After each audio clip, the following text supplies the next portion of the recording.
ত্যাগের মহিমায় দেশে দেশে পবিত্র ঈদুল আজহা উদযাপন। বাংলাদেশের পাশাপাশি মালয়েশিয়া ও অস্ট্রেলিয়ায় প্রবাসীদের নামাজ আদায়। ঈদের দিনেও অবরুদ্ধ গাজায় ইসরায়েলের বর্বর হামলা, নিহত অন্তত 42। ফিলিস্তিনকে স্বাধীন রাষ্ট্র হিসেবে স্বীকৃতি দিতে ফ্রান্সের দৃঢ় অবস্থান। এবং ট্রাম্প মাস্ক দ্বন্দ্ব চরমে, মার্কিন ধনকুবেরের সঙ্গে কথা বলতে আগ্রহী নন ট্রাম্প, জানালো হোয়াইট হাউস। নিজের ব্যবহার করা টেসলা গাড়িও করবেন বিক্রি।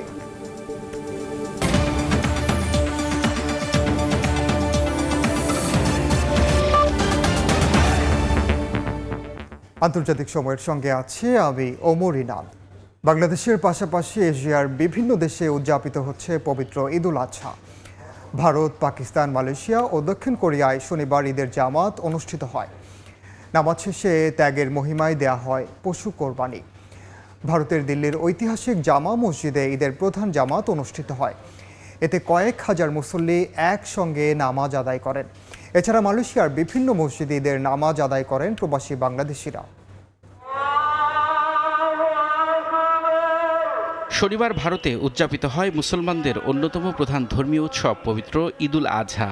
দিল্লির ঐতিহাসিক জামা মসজিদে ঈদের প্রধান জামাত অনুষ্ঠিত হয়। এতে কয়েক হাজার মুসল্লি নামাজ আদায় করেন। নামাজের আগে ঈদুল আজহা ও কুরবানির তাৎপর্য তুলে ধরা হয়। সংঘাত হানাহানি বন্ধের পাশাপাশি ধর্মবর্ণ নির্বিশেষে একে অন্যের পাশে থাকার কথা জানান মুসল্লিরা। গাজার ফিলিস্তিনিদের ওপর হামলা বন্ধেরও আহ্বান জানান তারা। আমাদের সবাইকে একসঙ্গে থাকতে হবে। এখন অনেক জায়গায় যুদ্ধ চলছে, তাই আমাদের একসাথে থাকতে হবে। সব ধর্মের মানুষকে মিলেমিশে থাকতে হবে। আমরা ফিলিস্তিনের মুসলিম ভাইদের জন্য দোয়া করছি। তারা অনেক ত্যাগ স্বীকার করছেন। আমরা দোয়া করি তারা যেন একটি সুন্দর ঈদ উদযাপন করতে পারেন। আপনি ঈদ अच्छे से बनाएं। যারা কোরবানি দিতে পারছে না বা যারা গরিব ও নির্যাতিত, আমি চাই তাদের সঙ্গে আমার অংশ ভাগ করে নিতে। আমি তাদের যেভাবে পারি সাহায্য করতে চাই।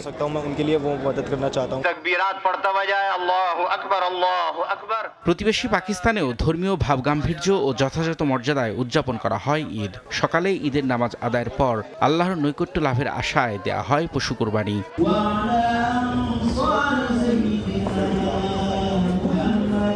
দক্ষিণ কোরিয়া যথাযোগ্য মর্যাদায় পালিত হয়েছে মুসলমানদের সবচেয়ে বড় ধর্মীয় উৎসব পবিত্র ঈদুল আজহা। ঈদের সবচেয়ে বড় জামাত অনুষ্ঠিত হয় রাজধানী সিউলের কেন্দ্রীয় মসজিদে। পরিবার ছেড়ে বিদেশের মাটিতে ঈদ উদযাপন করেন প্রবাসী বাংলাদেশিরা। আমি গত 3 বছর এখানে আছি। প্রতিটা ঈদেই পরিবারকে খুব মিস করি, আত্মীয় স্বজনদেরকে মিস করি। আমাদের আনন্দ উৎসবগুলো হচ্ছে এই নামাজকে ঘিরেই। তো আমরা এখানে সবাই মোটামুটি একসাথে হয়েছি। প্রবাসীদের পক্ষ থেকে সবাইকে ঈদ মোবারক। একই দিনে মালয়েশিয়াতে উদযাপন করা হয় ঈদ। রাজধানী কুয়ালালামপুর থেকে শুরু করে বিভিন্ন শহরে প্রবাসী বাংলাদেশিরা উৎসাহ উদ্দীপনার মধ্য দিয়ে পবিত্র ঈদুল আজহা উদযাপন করেন। রাজধানী কুয়ালালামপুর থেকে শুরু করে বিভিন্ন শহরে প্রবাসী বাংলাদেশিরা উৎসাহ উদ্দীপনার মধ্য দিয়ে ঈদুল আজহা উদযাপন করেন। পরিবার ছাড়া একটা দুঃখ থেকে যায়। পরিবার ছাড়া যে আমরা ঈদ করতেছি, বিদেশের বাড়িতে ঈদ করি। আসলে আমরা সবাইকে, আমাদের বাবা মা, আত্মীয় স্বজন সবাইকে আসলে আমাদের সবাইকে মিস করি। সবাই মিলে আমরা এখানে খুব আনন্দ সহিত ঈদ কাটাচ্ছি। যথাযথ ধর্মীয় ভাবগাম্ভীর্য আর আনন্দ উৎসবের মধ্য দিয়ে অস্ট্রেলিয়ায় পালিত হয় পবিত্র ঈদুল আজহা। বাংলাদেশের সঙ্গে একই দিনে ঈদ হওয়ায় আনন্দের মাত্রা বেড়ে যায় কয়েক গুণ। শনিবার সাপ্তাহিক ছুটির প্রথম দিন হওয়ায় প্রচণ্ড ঠান্ডা উপেক্ষা করে পরিবার নিয়ে ঈদের জামাতে হাজির হন হাজারো মুসল্লি। বিপুল সংখ্যক প্রবাসী বাংলাদেশিরাও জামাতে ঈদের নামাজ আদায় করেন। রবিউল ইসলাম আওলাদ, সময় সংবাদ। এদিকে ভারতের বিভিন্ন রাজ্যের মতো পশ্চিমবঙ্গেও যথাযোগ্য মর্যাদায় পালিত হচ্ছে মুসলমানদের অন্যতম প্রধান ধর্মীয় উৎসব পবিত্র ঈদুল আজহা। রাজধানী কলকাতার ঐতিহাসিক রেড রোডে ঈদের প্রধান জামাত অনুষ্ঠিত হয়। সুব্রত আচার্যের রিপোর্টে বিস্তারিত। প্রখর রোদ উপেক্ষা করে একে একে বিভিন্ন প্রান্ত থেকে আসতে শুরু করেন ধর্মপ্রাণ মানুষ। কেউ পরিবারের সদস্যদের সঙ্গে, কেউ আবার বন্ধু কিংবা পরিচিতদের নিয়েও ছুটে আসেন কলকাতার ঐতিহাসিক রেড রোডের ঈদ জামাতে।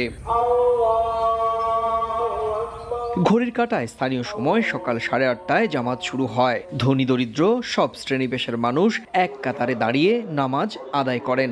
নামাজ শেষে প্রত্যেকে একে অপরকে জড়িয়ে ধরে আলিঙ্গন করেন।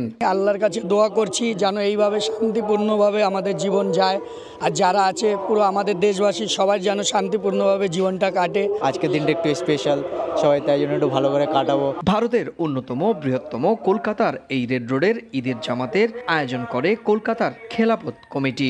এছাড়াও রাজ্যের বিভিন্ন জেলা শহরে একইভাবে পবিত্র এই দিনটি উদযাপন করা হয়। বৃহত্তম কলকাতা থেকে তো আসছেনই, কলকাতার বাইরে জেলা শহর থেকেও প্রচুর সংখ্যক ধর্মপ্রাণ মুসল্লিরা আজ সমবেত হয়েছিলেন কলকাতার এই রেড রোডের ঐতিহাসিক ঈদের জামাতে। এই জামাতে বসে সমস্বরে ধর্মপ্রাণ মুসল্লিরা দেশ ও দশের কল্যাণ কামনা করলেন। কলকাতার ঐতিহাসিক রেড রোডের ঈদ জামাত থেকে সুব্রত আচার্য, সময় সংবাদ। পবিত্র ঈদুল আজহার দিনে গাজায় ইসরায়েলি বাহিনীর হামলায় নিহত হয়েছেন 42 ফিলিস্তিনি। এবার সবচেয়ে বেদনার ঈদ পালন করতে হয়েছে বলে জানিয়েছেন ফিলিস্তিনিরা। এদিকে বিদেশি সাংবাদিকদের গাজায় প্রবেশাধিকার দেওয়ার আহ্বান জানিয়েছে জাতিসংঘ। আর ফ্রান্সের পররাষ্ট্রমন্ত্রী জানিয়েছেন ফিলিস্তিনকে রাষ্ট্রের স্বীকৃতি দিতে তার দেশ প্রতিশ্রুতিবদ্ধ। ঈদের সকাল যেখানে হওয়ার কথা ছিল উৎসবের, সেখানে গাজায় বয়েছে রক্তের ধারা। স্থানীয় সময় শুক্রবার খান ইউনিস সহ গাজার উত্তরাঞ্চলের বিভিন্ন জায়গায় ইসরায়েলি বাহিনীর হামলায় বহু হতাহতের ঘটনা ঘটেছে। এছাড়া ঈদের দিনেও উপত্যকাটিতে বন্ধ রয়েছে ত্রাণ সহায়তা। বার্তা সংস্থা রয়টার্সের বরাতে জানা যায়, এবার সবচেয়ে বেদনার ঈদ পালন করতে হয়েছে ফিলিস্তিনিদের। এদিকে বিশ্ব স্বাস্থ্য সংস্থা জানায়, গাজা উপত্যকার স্বাস্থ্য ব্যবস্থা রয়েছে ধ্বংসের মুখে। পাশাপাশি বৃহত্তম শহর খান ইউনিসের একমাত্র সরকারি হাসপাতাল অকার্যকর হয়ে যাওয়ার ঝুঁকিতে রয়েছে। এদিকে বিদেশি সাংবাদিকদের গাজায় প্রবেশাধিকার দেওয়ার আহ্বান জানিয়েছে জাতিসংঘ। একই দিন ফ্রান্সের পররাষ্ট্রমন্ত্রী জন নোয়েল জানান, ফিলিস্তিনকে রাষ্ট্র হিসেবে স্বীকৃতি দিতে প্রতিশ্রুতিবদ্ধ তার দেশ। তবে কবে স্বীকৃতি দেবে সে বিষয়ে বিস্তারিত জানায়নি।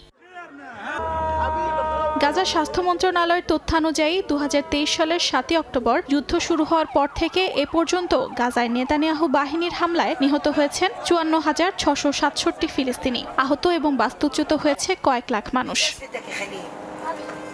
অর্জিতা শেহজিন, সময় সংবাদ। মার্কিন প্রেসিডেন্ট ডোনাল্ড ট্রাম্প ও ইলন মাস্কের দ্বন্দ্বে এবার নতুন মোড়। হোয়াইট হাউসের এক কর্মকর্তা জানিয়েছেন, মাস্কের সঙ্গে কথা বলতে আগ্রহী নন ট্রাম্প। এদিকে মার্কিন সংবাদ মাধ্যম সিবিএস নিউজের এক প্রতিবেদনে বলা হয়েছে, মাস্কের সঙ্গে ঝগড়ার জেরে নিজের টেসলা গাড়িও বিক্রি করে দেবেন ডোনাল্ড ট্রাম্প।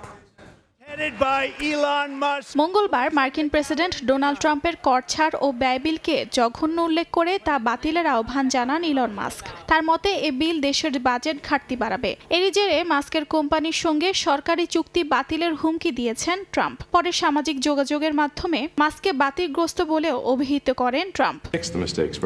এর পরপরই মার্কিন বাজারে প্রায় 14% কমেছে টেসলার শেয়ারের মূল্য। অপরদিকে চুপ থাকেননি মাস্কও। তিনি ছাড়া ট্রাম্প নির্বাচনে জয়ী হতে পারবেন না বলে মন্তব্য করেন। এমন উত্তপ্ত পরিস্থিতিতে স্থানীয় সময় শুক্রবার হোয়াইট হাউসের এক কর্মকর্তা জানান, ইলন মাস্কের সঙ্গে কথা বলতে আগ্রহী নন ডোনাল্ড ট্রাম্প। এছাড়া ট্রাম্প বিভিন্ন সংবাদ মাধ্যমে বলেন, ইলন মাস্ককে নিয়ে আর ভাবছেন না তিনি। মার্কিন সংবাদ মাধ্যম সিবিএস নিউজ জানায়, ইলন মাস্কের সঙ্গে ঝগড়ার জেরে নিজের টেসলা গাড়িটিও বিক্রি করে দেবেন মার্কিন প্রেসিডেন্ট। ট্রাম্পের সঙ্গে মাস্কের দ্বন্দ্ব শুরু হওয়ার পর টেসলার শেয়ারে ব্যাপক দরপতন শুরু হয়। মাত্র একদিনের ব্যবধানে কোম্পানিটির $115 বিলিয়ন কমে গেলে সেটির প্রভাব পড়ে মাস্কের ব্যক্তিগত সম্পদের উপরও। এই অবস্থায় ট্রাম্পের এমন সিদ্ধান্ত টেসলার শেয়ারে আরও নেতিবাচক প্রভাব ফেলতে পারে বলে মত বিশ্লেষকদের। অর্জিতা শেহজিন, সময় সংবাদ। আন্তর্জাতিক অপরাধ আদালতের 4 জন বিচারকের ওপর নিষেধাজ্ঞা দিয়েছে ট্রাম্প প্রশাসন। বৃহস্পতিবার এক বিবৃতিতে ঘোষণা দেন মার্কিন পররাষ্ট্রমন্ত্রী মার্কো রুবিও। ট্রাইব্যুনালের পক্ষ থেকে ইসরায়েলের প্রধানমন্ত্রী বেনিয়ামিন নেতানিয়াহুর বিরুদ্ধে গ্রেফতারি পরোয়ানা জারি এবং এর আগে আফগানিস্তানে মার্কিন সেনাদের বিরুদ্ধে যুদ্ধাপরাধের তদন্ত শুরুর সিদ্ধান্তের প্রতিক্রিয়ায় এমন পদক্ষেপ নিল ট্রাম্প প্রশাসন।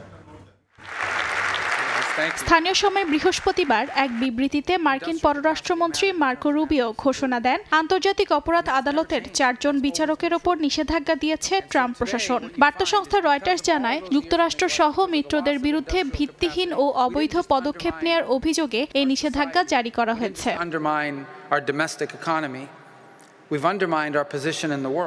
বিবৃতিতে আরও বলা হয়, আন্তর্জাতিক অপরাধ আদালত এখন আর নিরপেক্ষ নয়, বরং রাজনৈতিক উদ্দেশ্যে পরিচালিত হচ্ছে। তারা ভুলভাবে দাবি করছে যে তাদের এমন সীমাহীন ক্ষমতা আছে যার মাধ্যমে তারা যুক্তরাষ্ট্র ও তার মিত্র দেশগুলোর নাগরিকদের বিরুদ্ধে ইচ্ছেমতো তদন্ত ও বিচার চালাতে পারে। এই মিত্রদের মধ্যে যে ইসরায়েলে অন্তর্ভুক্ত আছে তাও বিবৃতিতে উল্লেখ করেন মার্কিন পররাষ্ট্রমন্ত্রী। নিষেধাজ্ঞা পাওয়া 4 বিচারক হলেন উগান্ডার বালঙ্গি বোসা, পেরুর লুজ ডেল কার্মেন ইবানেস, বেনিনের Reine Adelaide, Sofia Alapini Ganso এবং স্লোভেনিয়ার বেতি হোলার। নিষেধাজ্ঞার ফলে এসব বিচারকদের যুক্তরাষ্ট্র ভিত্তিক সম্পত্তি ও আর্থিক সম্পদ জব্দ করা হবে। একই সঙ্গে যুক্তরাষ্ট্র ভিত্তিক কোনো ব্যক্তি বা প্রতিষ্ঠান তাদের সঙ্গে কোনো ধরনের লেনদেন করতে পারবে না। তবে ট্রাম্প প্রশাসনের এমন সিদ্ধান্তের নিন্দা জানিয়েছে আইসিসি। এক বিবৃতিতে পদক্ষেপগুলোকে একটি আন্তর্জাতিক বিচারিক প্রতিষ্ঠানের স্বাধীনতাকে দুর্বল করে দেওয়ার স্পষ্ট চেষ্টা হিসেবে উল্লেখ করা হয়েছে। অর্জিতা শেহজিন, সময় সংবাদ। যুক্তরাষ্ট্রের প্রেসিডেন্ট ডোনাল্ড ট্রাম্পের অনুমতি ছাড়া ইরানে হামলা চালাবে না বলে আশ্বাস দিয়েছে ইসরায়েল। তবে কোনো কারণে পারমাণবিক সমঝোতার আলোচনা ব্যর্থ হলে তেহরানের বিরুদ্ধে সামরিক পদক্ষেপের হুঁশিয়ারি দিয়েছে তেল আবিব। এদিকে চীন থেকে ব্যালিস্টিক ক্ষেপণাস্ত্র তৈরির জন্য বিপুল পরিমাণ সরঞ্জাম আমদানি করেছে ইরান। পশ্চিমা গোয়েন্দার সূত্রের তথ্য অনুযায়ী এ উপাদান ইরান সমর্থিত হাউথি সহ বিভিন্ন গোষ্ঠীর কাছে পাঠানো হবে। এখনো সিদ্ধান্তে পৌঁছাতে পারেনি ইরান যুক্তরাষ্ট্র। এর আগে বুধবার ইরানের নাগরিকের ওপর যুক্তরাষ্ট্রে প্রবেশে নিষেধাজ্ঞা দিয়েছে ট্রাম্প প্রশাসন। ধারণা করা হচ্ছে এর প্রভাব পড়তে পারে দুই দেশের চলমান আলোচনাতেও।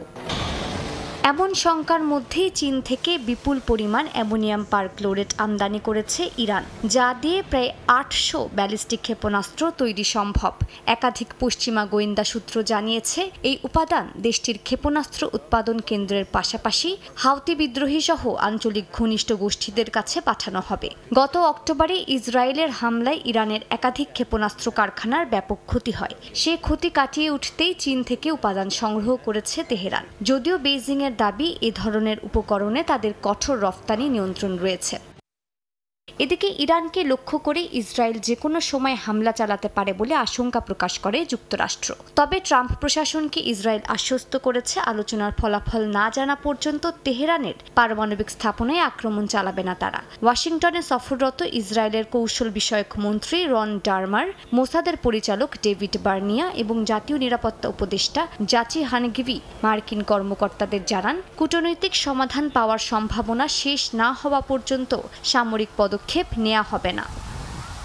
বিশ্লেষকরা বলছেন, ইরান ও যুক্তরাষ্ট্রের পারমাণবিক সমঝোতা ঘিরে আলোচনার মঞ্চে শান্তির প্রত্যাশা থাকলেও আড়ালে সামরিক, কূটনৈতিক আর প্রযুক্তিগত সব দিক দিয়েই চলছে প্রস্তুতি। এই কারণে মধ্যপ্রাচ্যে ক্ষমতার ভারসাম্য এখনও টালমাটাল বলে মত তাদের।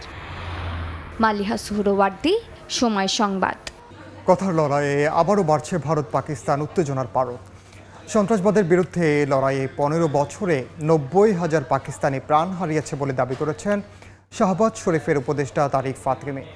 অন্যদিকে ভারতের প্রধানমন্ত্রী নরেন্দ্র মোদীর অভিযোগ, কাশ্মীরের পর্যটন শিল্পে হামলা চালিয়ে ভারতের অর্থনীতিকে ধ্বংস করতে চায় পাকিস্তান।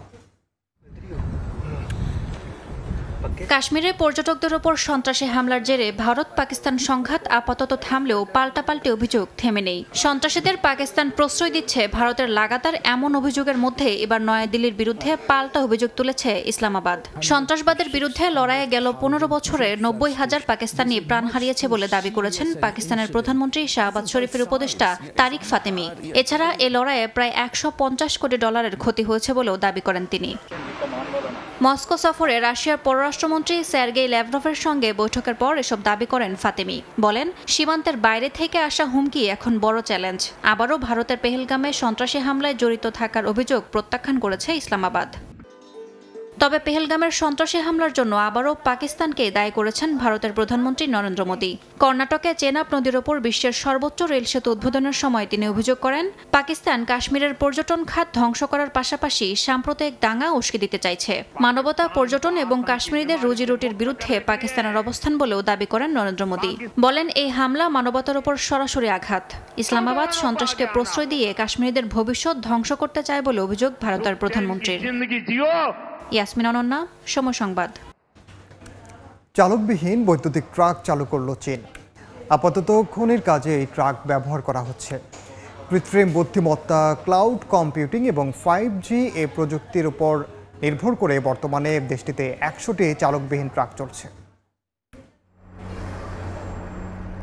নেই চালক, স্টিয়ারিং হুইল, এমনকি কেবিনও। এরপরও সড়কে দাপিয়ে চলছে বিশাল বিশাল ট্রাক। চীনের মঙ্গোলিয়া অঞ্চলের ইমিন ওপেন পিট কয়লা খনিতে একযোগে কাজ করছে এরকম 100টি বড় ট্রাক। একবার পূর্ণ চার্জে প্রতিটি ট্রাক 60 কিলোমিটার চলতে পারে। ব্যাটারি বদলাতে সময় লাগে মাত্র 6 মিনিট। সম্পূর্ণ কৃত্রিম বুদ্ধিমত্তা, ক্লাউড কম্পিউটিং আর 5G প্রযুক্তির উপর ভর করে চালকবিহীন বৈদ্যুতিক ট্রাক চালু করেছে চীন। এই প্রকল্পের নেতৃত্ব দিচ্ছে রাষ্ট্রায়ত্ত হুয়ানিং গ্রুপ। পুরো বহর চলছে দেশীয় প্রযুক্তিতে তৈরি ওয়াইড বডি প্ল্যাটফর্মে, যেটি শুধু বৈদ্যুতিকই নয়, একই সঙ্গে চার্জিং ও ব্যাটারি বদল সুবিধা সম্পন্ন 3 এক্সেল ট্রাকে গঠিত, যা বিশ্বে প্রথম। আমরা সম্পূর্ণ দেশীয় প্ল্যাটফর্মে বৈদ্যুতিক ও মানববিহীন যান তৈরির সক্ষমতা অর্জন করেছি। এর পরিচালনা পদ্ধতি অন্যান্য মানববিহীন খনির ট্রাকের তুলনায় সম্পূর্ণ ভিন্ন। 5G প্রযুক্তির নেটওয়ার্কে প্রতিটি ট্রাক যুক্ত রয়েছে ক্লাউড ভিত্তিক স্মার্ট ডিসপ্যাচ প্ল্যাটফর্মে, যা রিয়েল টাইমে ট্রাকগুলোকে নির্দেশনা পাঠায়। বৈরী আবহাওয়া, দুর্বল সিগন্যাল আর পিচ্ছিল খনিজ ভূমিতে চলতে গিয়ে ট্রাকগুলো ব্যবহার করছে লিডার এবং ইনার্শিয়াল সেন্সর। রাইসা জান্নাত, সময় সংবাদ। ইরাকের বসরা শহরে জলবায়ুকে কাজে লাগিয়ে উৎপাদন করা হচ্ছে লবণ। কারখানার লবণ ব্যবহার করা হয় তেল উত্তোলন, পানি বিশুদ্ধকরণ, খাদ্য শিল্প ও ডিটারজেন্ট তৈরিতে। তবে সমুদ্রের পানি থেকে লবণ আহরণ পরিবেশের জন্য পুরোপুরি নিরাপদ নয় বলে মত জাতিসংঘের। জলবায়ুর ভয়াল রূপে যখন বিশ্ব শঙ্কিত, তখন ইরাকের বসরা শহরে কাজে লাগানো হচ্ছে এর পরিবর্তনকে। সমুদ্র পাড়ে গড়ে উঠেছে সল্ট ফ্যাক্টরি। সূর্যের প্রখর তাপ আর উষ্ণ হাওয়া কাজে লাগছে লবণ উৎপাদনে, যার মাধ্যমে বড় বড় পুকুরে পানি শুকিয়ে তৈরি করা হচ্ছে উচ্চমানের লবণ। গরম যত বেশি হয়, উৎপাদন হয় তত বেশি। প্রতিষ্ঠানটির বিনিয়োগকারী আব্দুল খালেক আল আবাদি জানান, বছরে 3,50,000 টন লবণ উৎপাদন হয় এ কারখানা প্রকল্পটিতে, যা ব্যবহৃত হয় তেল উত্তোলন, পানি বিশুদ্ধকরণ, খাদ্য শিল্প ও ডিটারজেন্ট তৈরিতে। এমনকি খাবার লবণ হিসেবেও ব্যবহার করা হয় এই সল্ট। এটি টেবিল লবণ হিসেবেও ব্যবহৃত হয়। এছাড়াও এটি পানি পরিশোধনের জন্য ট্যাবলেট হিসেবেও ব্যবহৃত হয়। ডিটারজেন্ট কারখানাগুলোতে কাঁচামাল হিসেবে এই লবণ ব্যবহার করা হয়।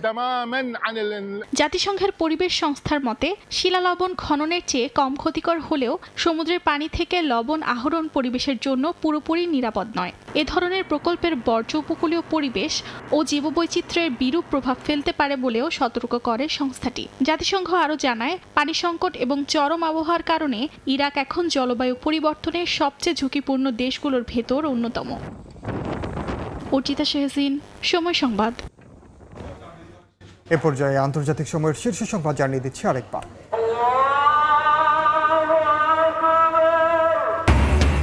ত্যাগের মহিমায় দেশে দেশে পবিত্র ঈদ উল আজহা উদযাপন। বাংলাদেশের সঙ্গে মিল রেখে মালয়েশিয়া ও অস্ট্রেলিয়ায় প্রবাসীদের নামাজ আদায়। ঈদের দিনে অবরুদ্ধ গাজা, ইসরায়েলের বর্বর হামলা, নিহত অন্তত 42। ফিলিস্তিনকে স্বাধীন রাষ্ট্র হিসেবে স্বীকৃতি দিতে ফ্রান্সের দৃঢ় অবস্থান।